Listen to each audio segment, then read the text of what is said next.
तो ये तो 4 साल तो इन्होंने खाली नेट में गोल मारा है। इन्होंने खुले मैदान में, खाली मैदान में है, ये गोल मार करके इन्होंने अपना काम पूरा। और ये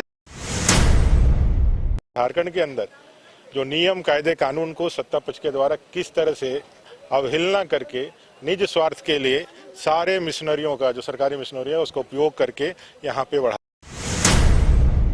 किसी के जीवन और मरण का जो प्रश्न है, उस पे हम यदि अपना जो ईमानदारी के साथ कर्तव्य का निर्वहन नहीं करें तो हम पर और हमारे पूरे व्यवस्था पे कहीं ना कहीं प्रश्न उठता है, और जिसके जिम्मेवार हम खुद साबित होते हैं। इस 5वीं विधानसभा का तो ये दुर्भाग्य रहा, ये सदन वैधानिक रूप से पूर्णता को प्राप्त नहीं किया था। अभी जाकर के जो नेता प्रतिपक्ष का हो करके अभी यह पूर्णता की ओर। पंचम झारखंड विधानसभा के चौथे वर्ष में नेता प्रतिपक्ष चुनकर जो है इस बार अमर बावरी विधानसभा के वर्षगांठ में शामिल हुए। उन्होंने आज मंच पर संबोधित करते हुए कई बातें कही है। आइए आपको सुनाते हैं और खास बातचीत करते हैं अमर बावरी से, जो आने वाले दिनों में वो किस तरह से सदन में अपनी आवाज को बुलंद करेंगे। पहली बार जो है आज नेता विपक्ष के तौर पे जो है कोई शामिल हुआ विधानसभा के स्थापना दिवस पे, कैसा ये पल रहा और क्या आगे आप देखते हैं? देखिए, यह तो संवैधानिक पद है और संविधान के द्वारा जो निर्धारित किया गया है सदन के पूर्णता को, उसको ये उसमें समाहित है। अब 4 सालों तक क्यों नहीं बना, कैसे नहीं बना, ये तो अब भूत का प्रश्न है, भूतकाल का प्रश्न है। लेकिन हम सब लोग जानते हैं जब किन परिस्थितियों में कैसे नहीं बनाया लोगों ने। हम लोगों ने तो नेता से अपना विपक्ष जो है चुन करके दे दिया था।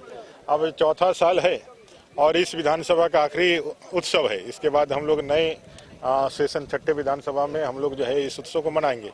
तो मैं जरूर कह सकता हूं कि नेता विरोधी दल का जो भूमिका होता है सरकार के तमाम चीज़ों पे सचेत करने का, उस भूमिका का निर्वहन करने के लिए हम लोग आएंगे और 3.5 करोड़ जनता की जो बातें हैं उससे सरकार को अवगत कराएंगे। और सरकार का ये पक्ष है कि उसको ग्राह्य करना है कि नहीं करना है, उसको कितना सुनना है कितना नहीं सुनना है, लेकिन हमारा जो कर्तव्य है वो हम लोग उसको पूरा करेंगे। सर, आज एक दैनिक अखबार में जो खबर आई है, कांग्रेस के विधायक है को लेकर कि 50 डिसमिल जमीन जो है उन्होंने सरकारी जमीन पे कब्जा किया। क्या लगता है सर आपको, आप क्या मानते हैं?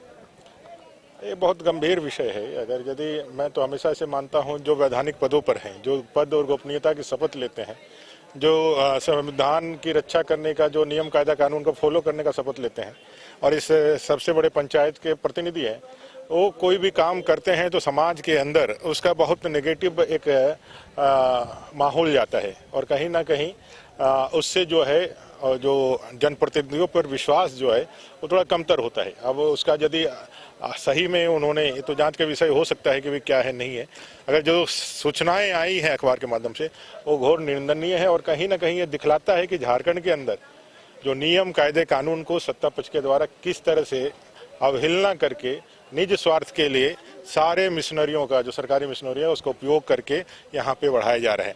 एक मांडर में भी घटना हुई थी अभी कुछ दिन पहले, मंदिरों के जिस तरह से तोड़ा गया, और एक दलित बच्चे का जिस तरह से अभी आत्महत्या की बातें आ रही है। लेकिन हम लोगों से जो बात हुई वो कह रहा है उसके पिताजी 6 साल का बच्चा, 3री क्लास का बच्चा आत्महत्या क्यों करेगा। वो सारी बातों में भी कहीं ना कहीं सत्ता पक्ष के बड़े नेताओं का दबाव बन रहा है कि भाई इसमें नहीं करें। तो मैं आज के इस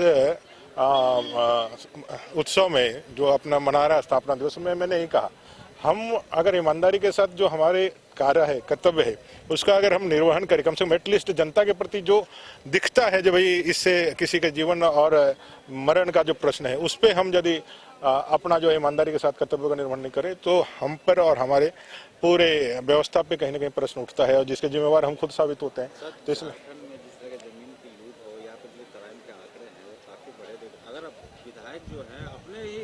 मैंने तो कहा,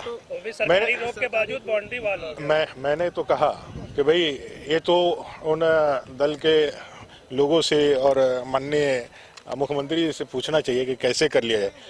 अब कानून विरोधी काम किया है तो उन तमाम पदाधिकारियों को जिनकी जिम्मेवारी थी उस बाउंड्री को रोकने की, वो क्या कर रहे थे।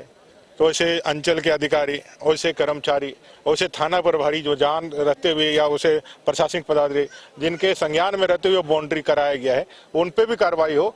और इन पे तो निश्चित रूप से मैं तो ये कहूँगा कि भाई इनको खुद आत्मविवेचना करना चाहिए कि एक जनप्रतिनिधि के रूप में उनका ये कृत्य शोभा देता है कि नहीं देता है। अमरवार जी, एक सवाल है कि जिस तरह से आप लोग एक मंच पर आकर ये कहते हैं कि दलगत भावना से ऊपर उठ करके सबको मिलकर काम करना चाहिए, राज्य हित में काम करना चाहिए, लेकिन ऐसा फ्लोर पर नहीं होता है। जो सवाल भी आते हैं वो भी अधूरे रह जाते हैं, जवाब नहीं होता है। विधायिका पर जो है कार्यपालिका लग रहा है कि कमजोर पड़ता है। देखिए, इस 5वीं विधानसभा का तो ये दुर्भाग्य रहा, ये सदन वैधानिक रूप से पूर्णता को प्राप्त नहीं किया था। अभी जाकर के जो नेता प्रतिपक्ष का हो करके अभी यह पूर्णता की ओर बढ़ा है।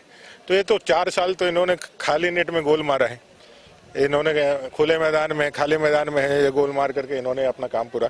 और ये संवैधानिक जो इन्होंने अपना कर्तव्य का निर्वहन नहीं किया है और उनको लगा जब मैं अच्छा कर रहा हूँ, उसका नतीजा ये रहा कि कई एक कानूनी पचड़े में फंस गए। अगर यदि सामने से टोकने वाला कोई रहता है तो बच्चा बिगड़ता नहीं है। बच्चा यदि कुछ गलत करे या कोई गलत करे तो सामने से कोई टोकने वाला रहे तो वो हमारे लोकतंत्र में, हमारे संविधान निर्माताओं ने व्यवस्था बनाई है कि सत्ता पक्ष मतदान दो करके यदि आगे बढ़ता है तो उसको जो है ना प्रतिपक्ष जो है उसको हर कदम पर उसको जागृत करे, उसको टोके, उसको बताए। लेकिन इन्होंने एक तरफा निरंकुश रूप से सरकार चलाई तो आज इसका नतीजा है कि आज कई एक झमेलों में, कानूनी पचड़ों में फंसे हुए हैं।